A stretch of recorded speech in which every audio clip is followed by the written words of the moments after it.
آپ تشریف فرما تھے مسجد میں، آپ نے کہا اس دروازے سے ایک جنتی آ رہا، تو ایک انصاری صحابی اندر داخل ہوئے، 50-60 سال کی عمر۔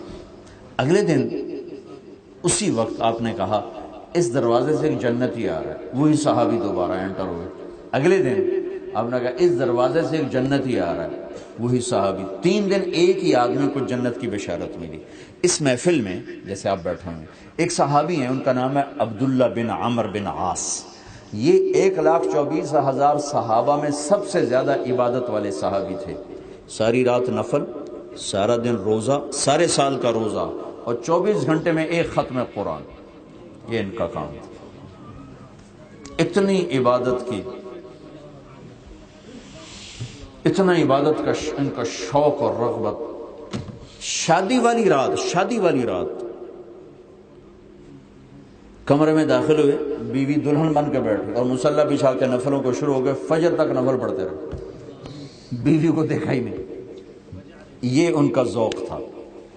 اللہ کے نبی نے پابند کیا، ایک دن روزہ رکھو گے، ایک دن چھوڑو گے، اور 3 دن سے پہلے قرآن ختم نہیں کرو گے، ورنہ دن رات میں ایک قرآن ختم کرتے تھے، سارا سال روزے رکھتے تھے، ساری رات جاگتے تھے۔ اللہ نے طاقت ایسی دی تھی۔ ان کو خیال آیا کہ یہ مجھ سے بھی زیادہ عبادت کرتا ہے، 24 گھنٹے تو میں سارے پورے کر دے، یہ کوئی 25 گھنٹے نہیں، 26 گھنٹے، تو میں دیکھوں گا یہ کیا عمل کرتا ہے جو اس کو اتنی بڑی جنت کی بشارت ملی۔ تو ان کے پاس چلے گئے، کہا چچا جان آپ کے پاس کچھ دن رہ لوں، اجازت ہے؟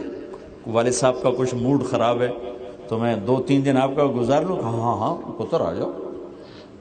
اب عشاء کے بعد جلدی سے چادر اوپر لی اور یوں سوراخ کر کے لیٹ گئے دیکھنے کے لیے کیا ہوں اب کیا کرتے ہیں بزرگ یہ۔ اب ان کا خیال تھا میں تو ساری رات نفل پڑھتا ہوں، یہ شاید ساری رات ایک ہی سجدے میں گزار دیتے ہوں گے، یا ساری رات ایک ہی رکوع میں گزار دیتے ہوں گے، یا ساری رات روتے روتے گزار دیتے ہوں گے۔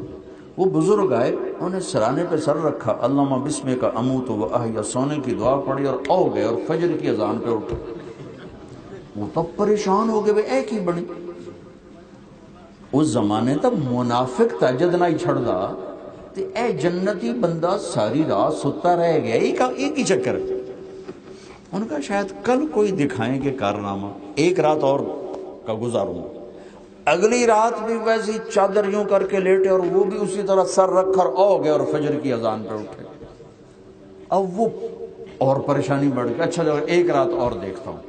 اگلی رات بھی وہی ہوا، وہ آئے اور سوئے اور فجر پہ اٹھے۔ تو پھر وہ رہ نہیں سکے، کہنے لگے چاچا جان میرے نبی کی بات تو سچی ہے، پر تیرا مینو کم سمجھ نہیں ہے، بے تینوں جنت لب کتوں گئی ہے تو جنتی پکی گل، پر کیڑی گلوں جنتی بنا یہ میرے کھانے نہیں فٹ ہوندی پئی گل۔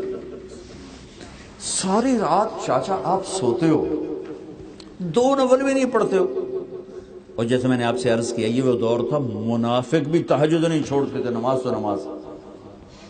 کہنے کہ بیٹا یہی ہے جو تم نے دیکھا ہے، میرے پاس اور کچھ نہیں۔ اب ان کو سمجھ میں نہیں آ رہا کہ یہ کیا کرتے ہیں، اور نبی کی بات کو تو چیلنج ہو نہیں سکتا، لہٰذا یہ تو ہے کہ یہ جنتی ہیں، پر کس وجہ سے ہیں یہ ان کو سمجھ میں نہیں آ رہا۔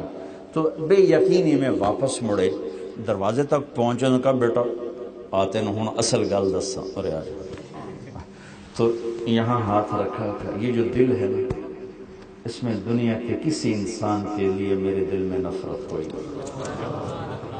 میرے اس دل میں دنیا کے کسی انسان کے لیے نفرت کوئی نہیں۔